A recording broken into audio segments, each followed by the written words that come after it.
ஸ்ரீ குமரகுருபரர் சுவாமிகள் அருளிச் செய்த நீதிநெறி விளக்கம் பாடல் 99. இப்பாடல் மெய்யுணர்வின் அருமையை குறிப்பிடுகின்றது.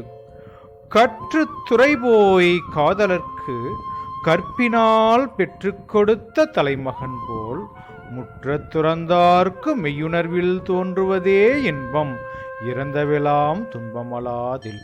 இதன் பொருள், கற்க வேண்டிய நூல்கள் எல்லாவற்றையும் கசடரக் கற்று அதற்கு தக நின்று தேர்ச்சி பெற்ற கணவன் ஒருவனுக்கு அவனுடைய கற்பில் சிறந்த மனைவி பெற்றுக் கொடுத்த மூத்த பிள்ளையை போன்று யான் எனது என்னும் இருவகை பற்றினையும் அறவே ஒழித்த துறவியர்க்கு மெய்ப்பொருளோடு ஒன்றுகின்ற உணர்வால் தோன்றுகின்ற இன்பமே தலையாய இன்பமாகும்.